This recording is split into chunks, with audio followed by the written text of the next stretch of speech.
أعوذ بالله من الشيطان الرجيم بسم الله الرحمن الرحيم الحمد لله رب العالمين والصلاة والسلام على رسوله الكريم. My brothers and sisters, Assalamu alaikum warahmatullah. My name is Hafiz Khan and welcome to Different Perspectives. And today we are looking at the principles of leadership and governance. And this is another area that we know within the Muslim community leaves a lot to be desired. There are a lot of ways that we can improve it. And I will introduce you to my guest now who would hopefully help us to get a better understanding of what those terms mean and how they apply to the Muslim community and what are the peculiarities that is involved in leadership and governance within the Muslim community. We are hoping that surely we won't be able to do this in one program. We will only be able to do elements because it is a vast area that we need to look at, and we want to get in as much detail as possible so that you will get a better appreciation of what the situation is within the Muslim community and where we need to be focusing and where we need to be aiming to get. So I would like now to welcome my guest, Brother Faheem Mohammed. Assalamu alaikum and welcome. And Faheem, first of all, let me just get your credentials right. And it would be best if it comes from your mouth. All right. So you tell us what your background is. Well, it's pretty simple. I started a management consultancy firm, panCaribbean.org. I've been involved in management consultancy, organizational development in particular, and primarily focusing on those different dimensions and avenues for development on one part and for growth on the other. And that is basically saying that we work with individuals and organizations for the purposes of engendering and fostering growth in any way we can, basically. All right, so your background is, you have what, master's? Yeah, I have a master's in strategic business IT. I lecture at the master's level on some MBA programs and so on. I also am involved in some lecturing with other institutions at different levels. Technology features prominently in some of those. And with one of the Islamic institutions, the Markaz al-Ihsan, I do some lecturing in things like contemporary sociology, comparative sociology, occasionally in topics like leadership and so on in Islam. All right, with your kind of background, why haven't you been more prominent in helping the Muslim community develop in that area? Well, prominent is a pretty broad term. I much prefer to work behind the scenes. This is one of my rare guest appearances, so you know, I would contribute and support in any way I can. Usually, my preference is behind the scenes, so I try to keep it. What is the rationale behind that approach? I don't know that there's necessarily a rationale. I figure so. I think for a management person, right? Correct. I am very contented to be the invisible support for any initiative that I commit to. I have found in my experience, you have generally a number of people who are willing to stay in the foreground and stand behind the podium and access the spotlight, and great. It works well for me that there are people like that because this is not really my interest. Yeah. All right. I know for a fact that you just finished last week a management program that you had designed specifically for leaders within the Muslim community. Yep. Tell me something about that. What was the construct of the program? Well, the program was initially envisioned and has subsequently become a integrated leadership and management program. And the rationale, the driver for it was pretty simple. Throughout the Muslim community and even nationally, I must say, the general sentiment has been, you ask anyone what the cause for some of the problems that we have. And the overwhelming response has typically been, oh, well, it's the leadership. And the leadership has to change, and the leader is the problem, and you'll get that response in so many different iterations. The push was essentially, well, if the leadership stock and the leadership competence is the problem, and through our consultancy and otherwise we do leadership development, then, well, let's offer a leadership development solution for the leaders in the community, and see if that could make a difference, if that could, in fact, help tip the scales in the favor of proper leadership and governance. I know that this program was open to all members of the Muslim community. That's right. At a leadership level, and even those who are not but aspiring to. That's right. I also know that the response from the leaders within the community was very poor. Right. When we look at it, really it was geared, and I know there was a view that you wanted to get the majority of the imams involved, Right, who are that's the correct. one who really represent leadership within the Muslim community. Correct. But that to say, there were only 2 imams? There were two imams here, in this last iteration. Right. 2 out of, and if we look at, we have about 130 Jamaats in Trinidad Yep. and Tobago, and out of that, and this was a course that was free. There was a registration fee of $100. Right, That's correct. $100, Yes. and that is only because there was funding that was gotten elsewhere. Yes and no. I think the funding came afterwards. Right. Thank God. Right. Thank God it came. Right. But the decision was made to only incur, these participants Right. would only incur a cost of $100. And this was a 3-month course? No, it was It was 10 weeks. 10 weeks. 10 weeks, yeah. Not far off. And to have a 10-week management course and pay $100, and this is by somebody who lectures at the Institute of Business, Right. right? In addition to... That's right, at a master's level, right? I mean, where could you go wrong for a deal like that? Well, certainly one would hope that people would think that way. I do think, in all fairness to the participants who were represented, that I think there's need to paint the full picture. For example, we had some pretty powerful positions represented in the program. The chairman of the Imams Council for one of the Muslim Right. organizations. We had, I think, 1 or maybe 2 imams additionally from as far off as Arima come into the program in South.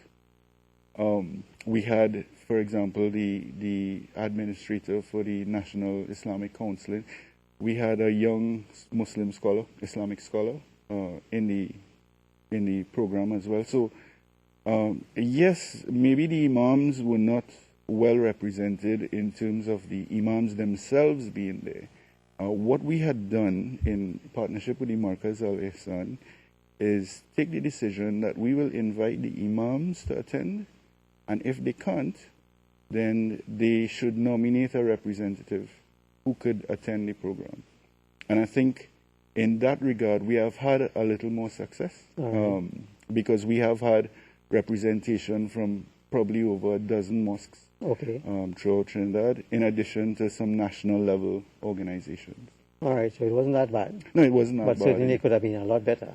Well, I think people would prefer to see their imams actively involved in a program like that. Certainly the program is geared to the decision makers in the different organizations, be it at the community or Jamaat level, or be it at a national level. But we also need to recognize that the role of the imam would be so demanding in many respects over the course of a week, over the course of a weekend, and so on, that I don't think there was any expectation that all the imams would answer en masse to this type of program. There is some discussion moving forward to probably look at alternative media. We have had an e-learning based component or dimension to the program. I think perhaps if we were to expand that and have more media available online, then it may well be that we may get the imams to be able to commit to a program like that. Right. One can only hope, yeah. Well, we wish you all the success on that. If there's anything that we could do to highlight that, Definitely. Appreciate it. Let us know. Yep. And getting on to leadership now, I think we got a little sidetracked there. We were getting on to some nitty-gritty. Right. Right, but once again, that program, a leadership program, and I think that's what is needed. As you indicated early on, that when you look at the thing and you ask, leadership is a big issue. Overwhelming response. Not only within the Muslim community, but all over. Correct. And it's not because of the absence of leaders. Correct. Correct. We have our supply of Right. leaders and people who would be willing to assume those roles. Yeah. But not necessarily leadership. Right. Well, the competencies and the Right. intention maybe. So let us start with that. How would you define leadership? All right. There have been so many definitions of leadership, and they're all valid in their own respects. I personally take a pretty simplistic view. I see leadership as a person or a group's ability to influence others, to willingly commit to a goal or objective and work towards it. Mm-hmm.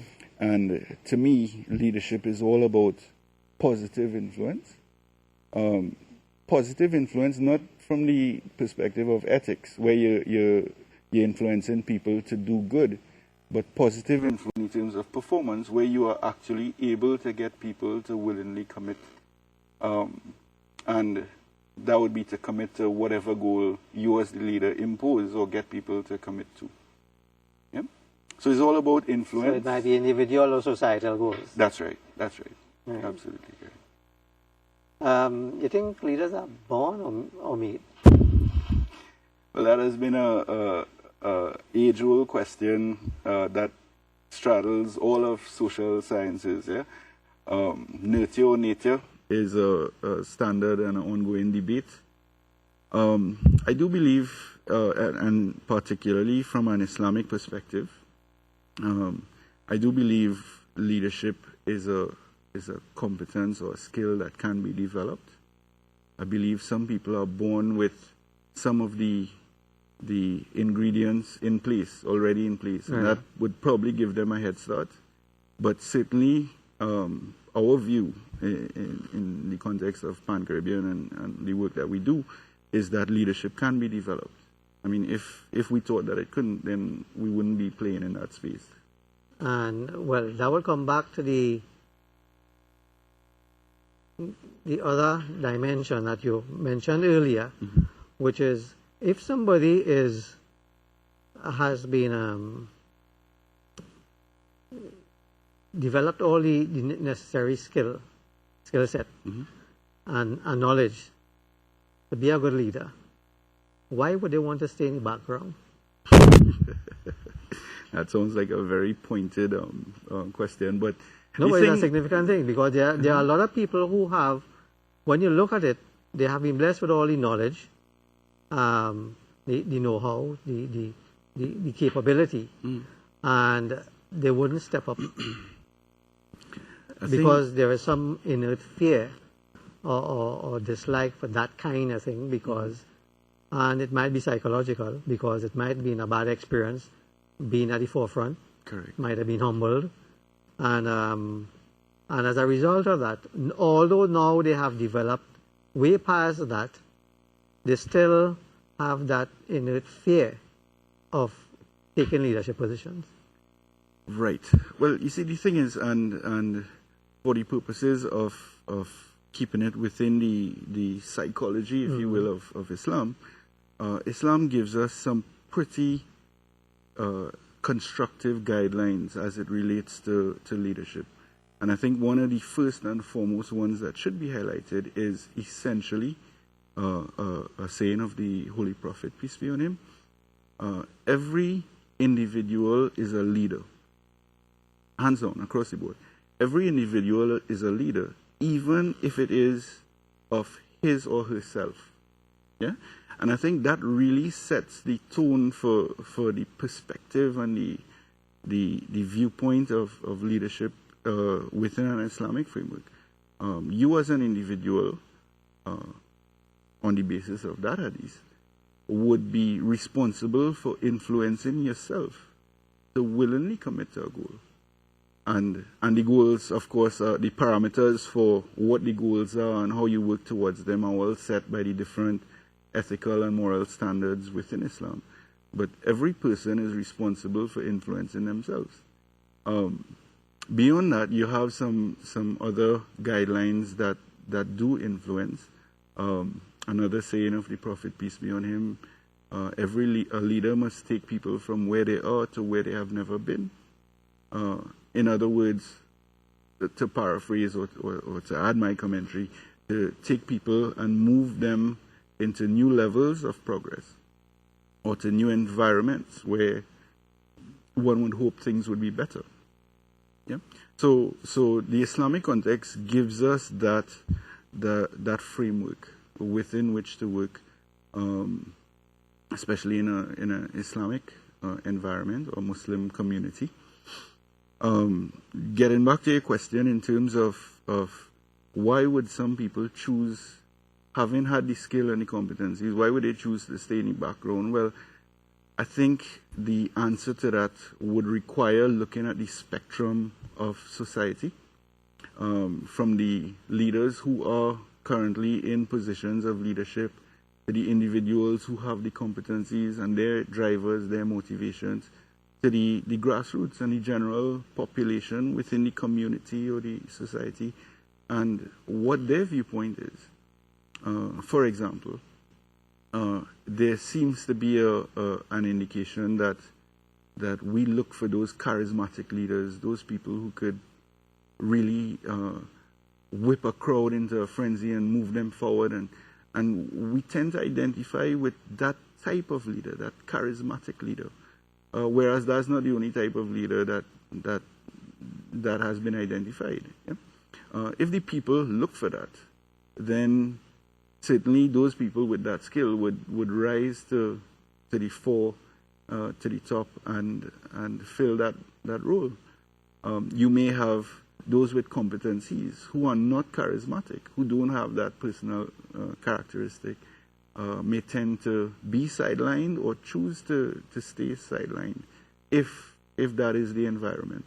So in essence, it really requires a more detailed study of the spectrum from the leaders to the general population. Well, you outlined two categories. One who might be skilled, right, and competent from a leadership standpoint, and the other one who might have a character trait that he is able to capitalize on, but not necessarily the capability. Competencies, that's correct. Right?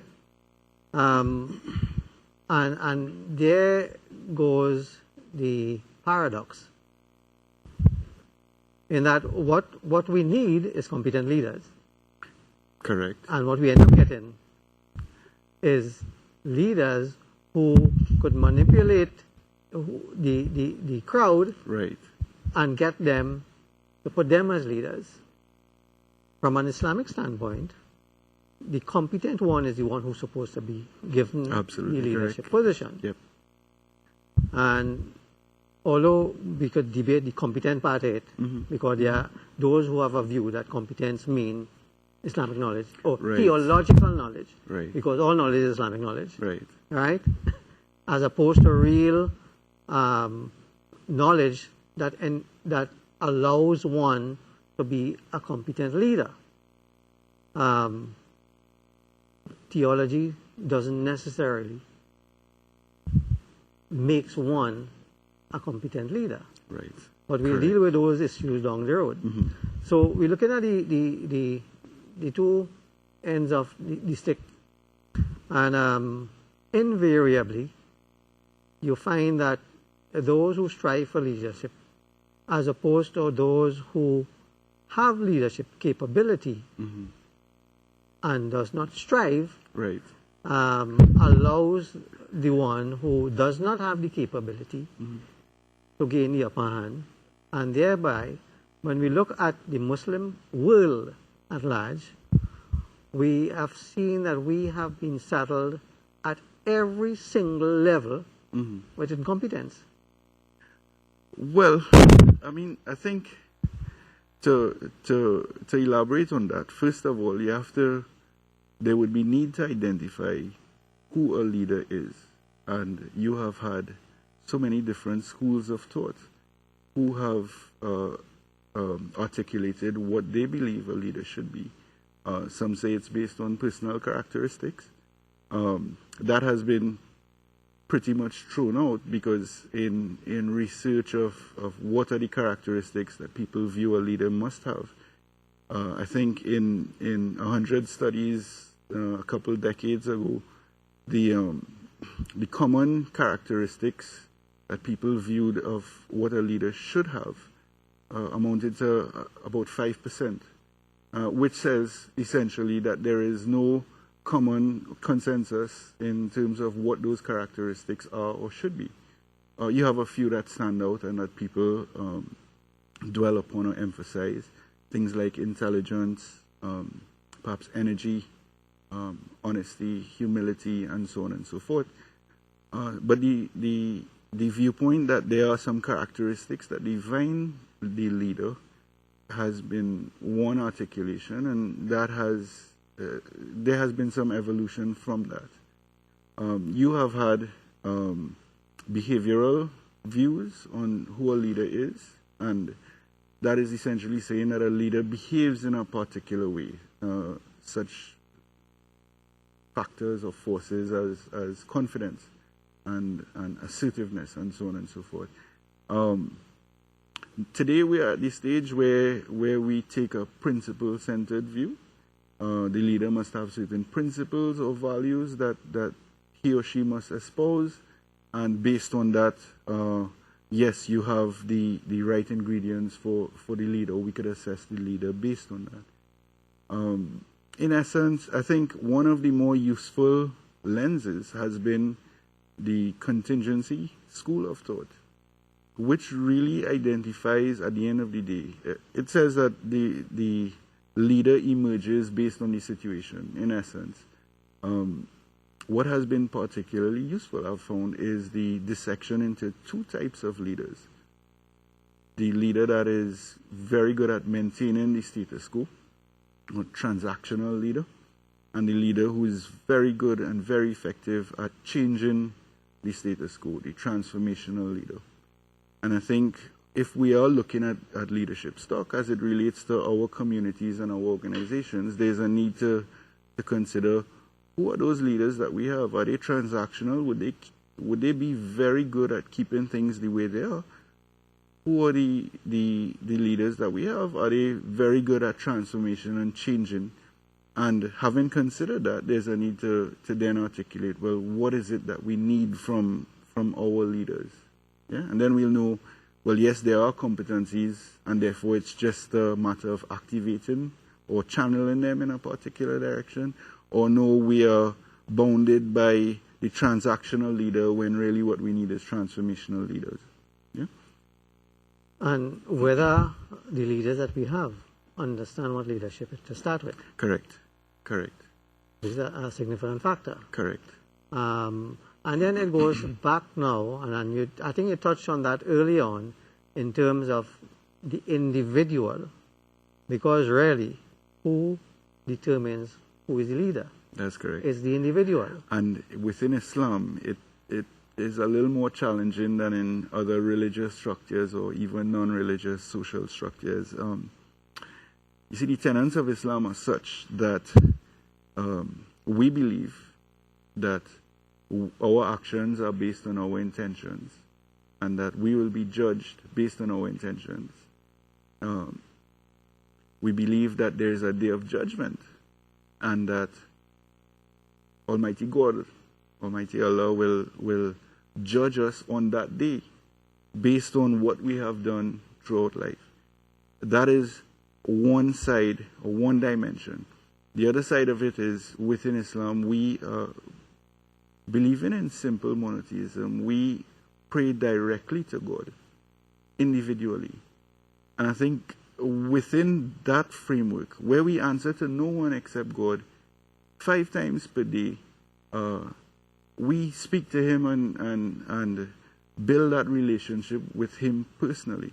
I think that has subliminally, perhaps, influenced the structure of the Muslim world to the point where we see it today. Because at the end of the day,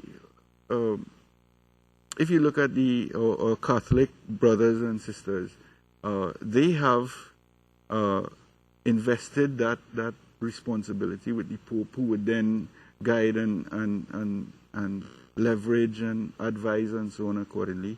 Within Islam, who do we have? There is no such position, although you have concepts that float around like the Amir or the Caliph and so on, historically and theologically.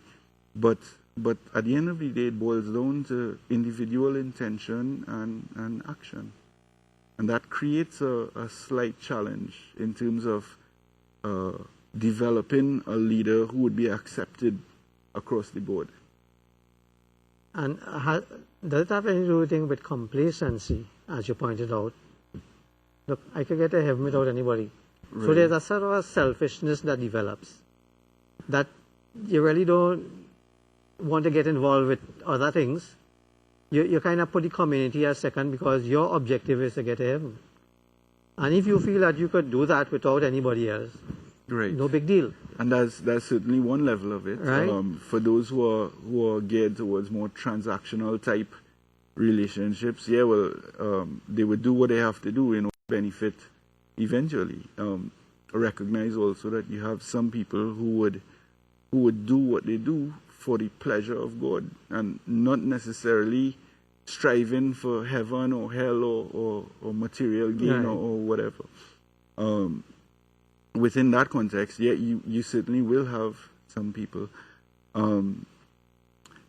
As it relates to performance, I think something that Muslims in particular should keep in mind, drawing from what we know from the Quran and from Hadith, is one of the greatest, and by greatest I mean the most prominent leaders and examples of leadership that we have, is in the character that we know as Shaitan, or the devil.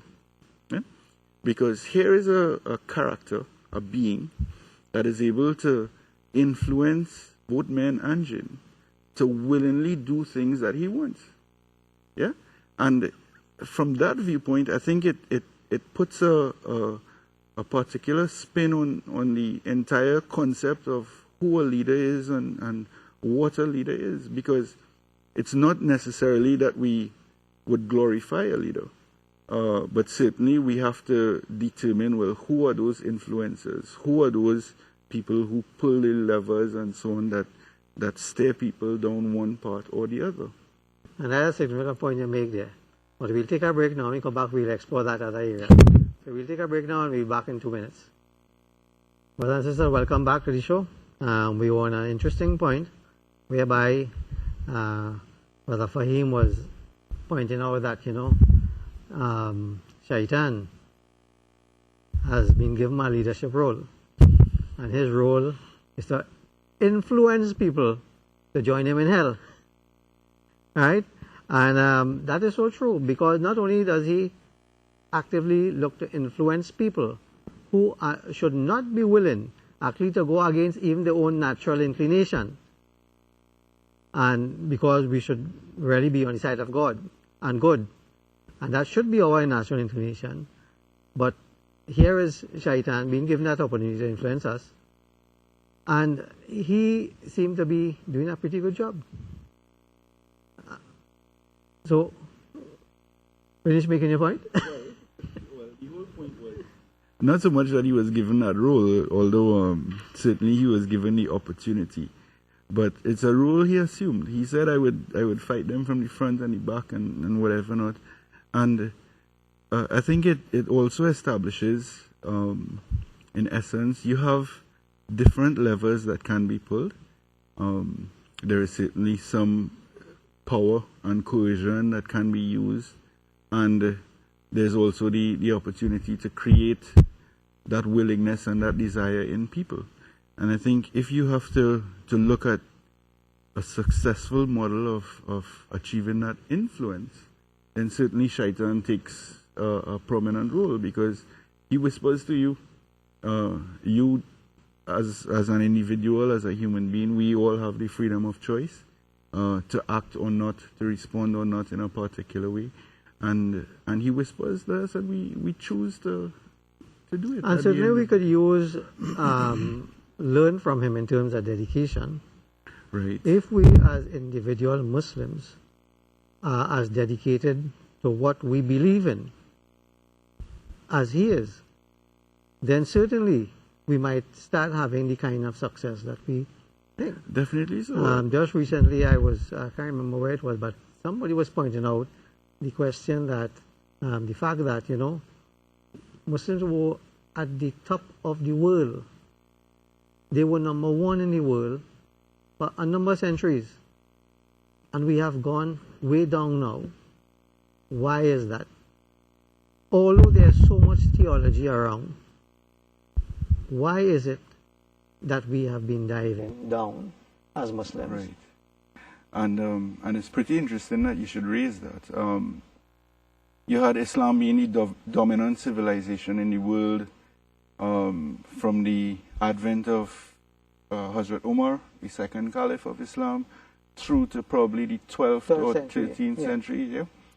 And certainly that was the case. One of the greatest contributions, it must be added, was, apart from giving the gift of Islam to the civilizations that they interacted with, as some would argue, was the consolidation of knowledge. That's which was particularly interesting in today's environment, where we have such a huge emphasis on the knowledge era and the information age and so on and so forth, that they took the pains to understand the language, that they strive to translate everything to Arabic and consolidate those initially at Medina, then at Iraq. You Cordoba. have the in Cordoba in Spain. You have the university in Egypt, the name Al-Azhar University, yeah. as one of the institutions that survived from the 9th century or 10th century onwards. Yeah, so there was certainly that contribution. What went wrong? Well, I mean, the jury is out in terms of that.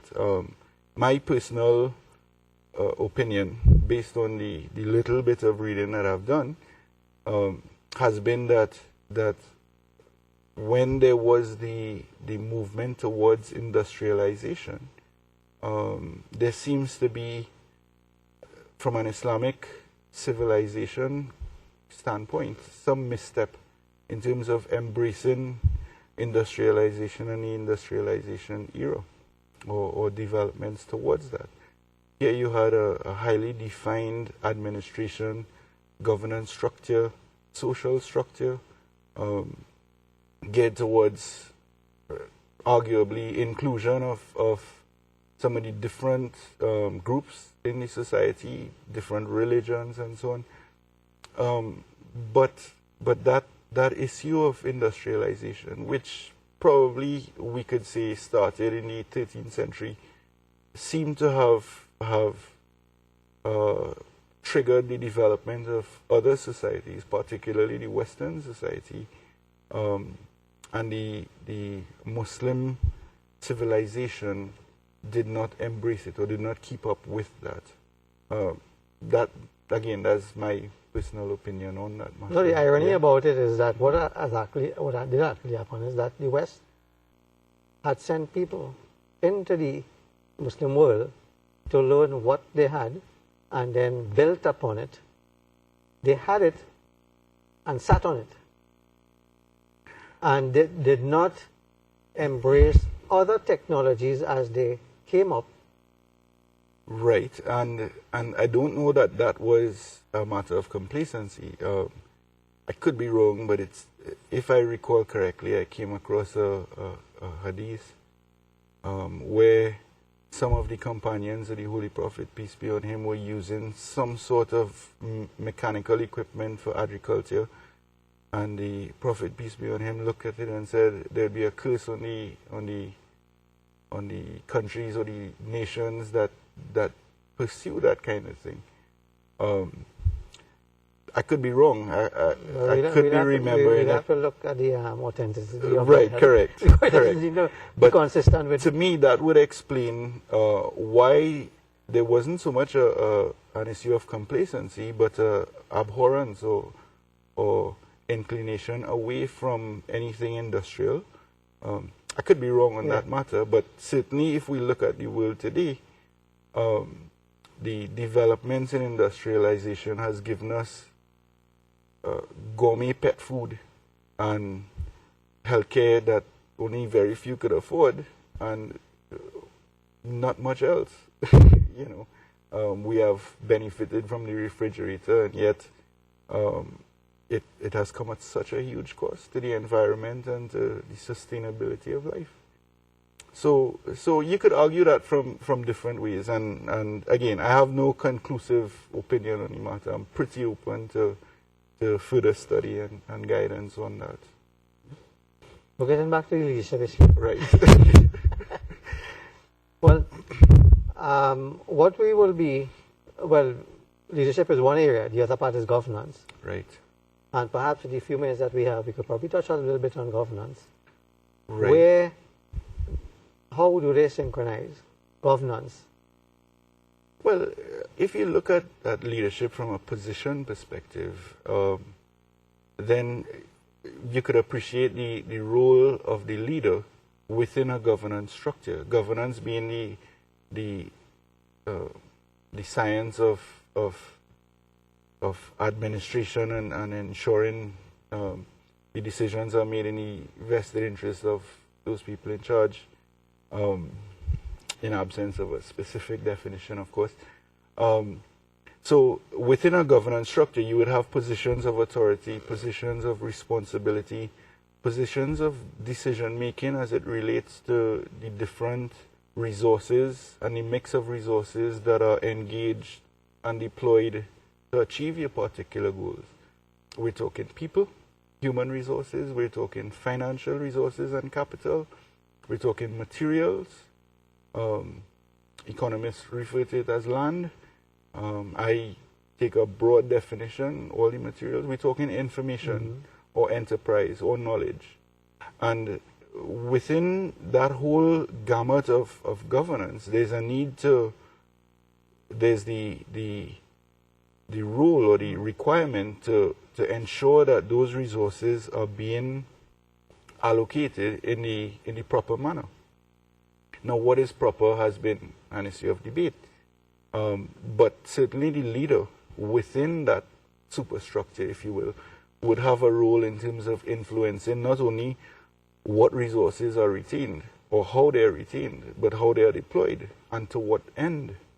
And this is where it becomes particularly important for those people who are in leadership positions, those people who may not necessarily be in formal positions, but are in a leadership role and influencing people. This is where they need to really step up and shoulder the responsibilities that they have. And Islam recognizes that. We have given some of you raised status above others, and from the lens of this discipline, certainly we could say that, well, those would be the leaders. Yeah. to what extent they are successful, and in terms of their performance, you have a number of factors that come into play. Number one, who the individual is as a leader. Are they transactional? Are they transformational? Is it a question of they being in the right place at the right time, which in itself is temporary by nature, because as situations change, they may find their leadership role eroding quite or over time. Is it a question that they have this dynamism and personal trait and characteristic to whip up a following and keep them there for the long run? If that is the case, then there's a need to consider, well, what are they working towards? And as we look at the Muslim community, as we look at the communities across the length and breadth of Trinidad and Tobago, from the past, moving forward, the indication seems to be that you have had different people assuming leadership roles for different reasons. At one point, from speaking to some of the older imams and so on, at one point the indication was, well, they were the only people who were willing to fill that role. Mm-hmm. And certainly we can't fault them for that. As anyone could imagine, it's a huge sacrifice to serve the community. Have they been able to keep abreast of developments in the different sciences and so on? That is something that would vary from individual to individual based on a number of factors: their access to resources, their predisposition to change or to not change, or maintain tradition. You have had some people who have fought for a leadership position to create their own fiefdom. Well, I am in charge now. And certainly in that context, well, there's a need to consider, well, is it a autocratic individual?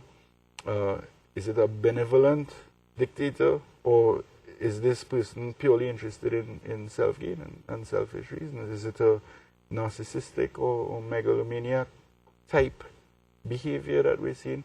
So I could answer that for you. Well, to paint it with a broad brush may not be the best approach. I think you need to look at the individual context and where there is the appreciation for support, then certainly the support should be given, or whatever resources are required and need to be mobilized to provide that support, then by all means. Where you have people who are gravitating towards their personal gain and well, I would say ego. Others could disagree, but where you have that ego drive, then certainly there's a need to consider, well, is this really the type of leader that we want representing our community? Or vice versa, is this the type of leader that we would like to install or throw upon a particular community? But what about the old adage that a people gets the leader they deserve?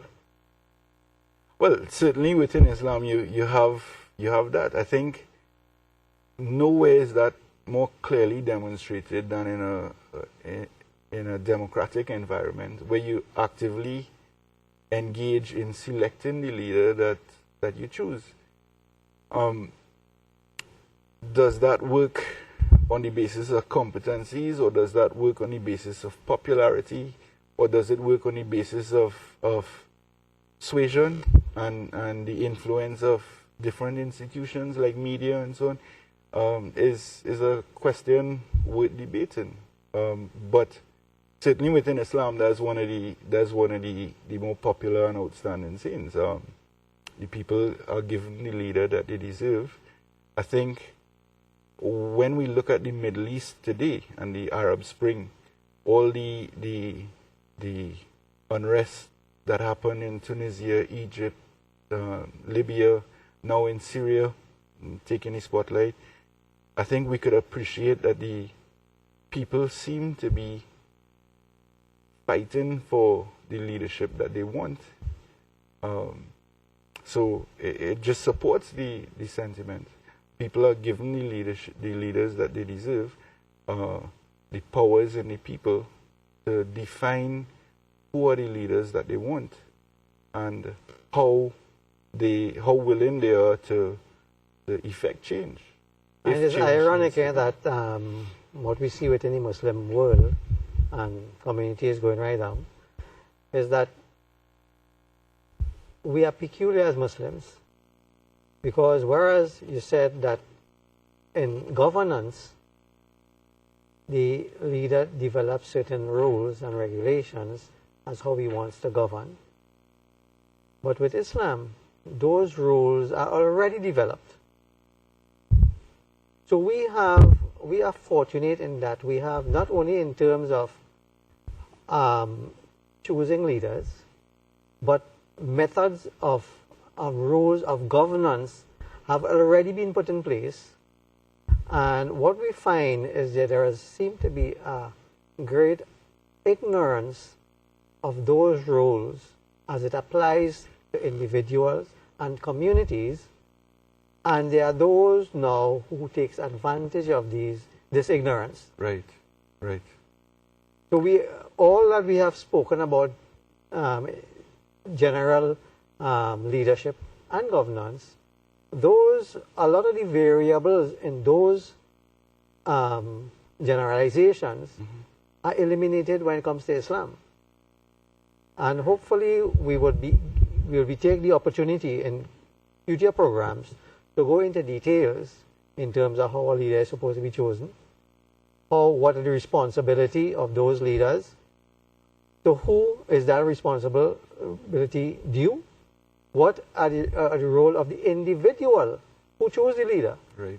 Does the leader have to answer to him, and how, when and why? Are the rules of governance abstract that he could manipulate, or are there rules that are there that are fixed and has to be abided by? So those are the things that, and for the benefit of the viewers, those are the areas that we would be looking at in future programs to ensure that we understand comprehensively the question of leadership and governance as it pertains to our Muslim community. We are coming to the end of our program, and I just wanted to indicate that to you all, that we would be going in depth in those aspects as it relates to the Muslim community, as the rules that are there already. And we have been fortunate, as I said, that those things were done for us in Quran mainly, and explained by Hadith, where it is not so clear. But we find that, and this is where what we want to do, we want to educate. We want to ensure that the level of ignorance that obtains in this area of leadership and governance, we want to eliminate it. We want people to understand, and the individuals, as Brother Faheem pointed out from the beginning, every individual is a leader. And every individual and every leader has a responsibility to themselves, first, to know knowledge, to gain the necessary knowledge, to know how to behave as Muslims in every aspect of their life, and then to understand his responsibility to community and to the Ummah, and what he has to do to ensure that operates in the manner that it's supposed to operate. And what are our obligations to ensure that a proper movement is constructed to take us back to where we were as Muslims, where we're supposed to be the exemplars, the leaders, and the one who could teach others how to live. So I want to thank my brother for coming, and I know you will be with me for the next couple of weeks. And we'll be going into these areas, and I am sure that you have the capability and would enlighten us all in these areas that are so paramount to building a proper Muslim community. So we hope that in due course we'll be able to set the stage and set the base for a development of a new Muslim community in Trinidad. where not only the leaders, but the individuals will understand what strength that Islam has given to them to ensure that things run properly, that leaders who they choose have to answer to them or be moved. And there is this perception in the Islamic community that when you put leaders, you can't move them, which really is not the case at all. Right. And we have to understand, and that's why leaders become complacent, they become arrogant, and we see what the result is in the Muslim world. Right across the Muslim world, that is exactly what has been happening. And I would just add, is not just in the Muslim world. I mean, you see elements of that or traces of that manifest throughout societies. That's right. In any country of the world. So that it's not something that is specific to Muslims and the Muslim community. I think, which is why we got interested in that subject matter in the first place. Right. It's something that speaks to humanity. Yeah. And if we could contribute something to make it just a little bit better, then excellent. We would have achieved something. But I think why it is so glaring within the Muslim community is that we have been given the guidelines by which to operate. That's right. But because of our own ignorance, we are not ensuring that it operates in the way it's supposed to operate. That's correct. Because when you look at it, Islam makes it fard to fight oppression. Fard, to fight oppression. But yet we have leaders in every Muslim country who are oppressing their own people. For how long? You hear about 30 and 40 years. That's right. And it is only now they're fighting it. Absolutely correct. That is ignorance. And as you say, that is also far to seek knowledge. That's right. Yeah, and that would straddle the individual straight through to the societal level. That's right. Yeah. So, brothers and sisters, as I indicated, in the next coming weeks, I hope you will tune in to different perspectives where we'll be covering the full spectrum of leadership and governance.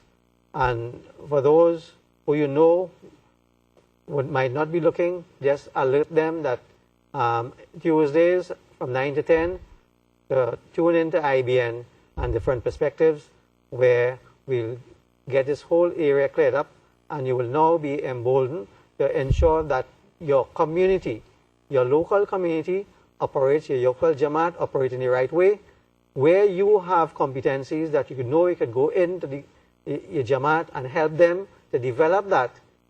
We need everyone to commit to that.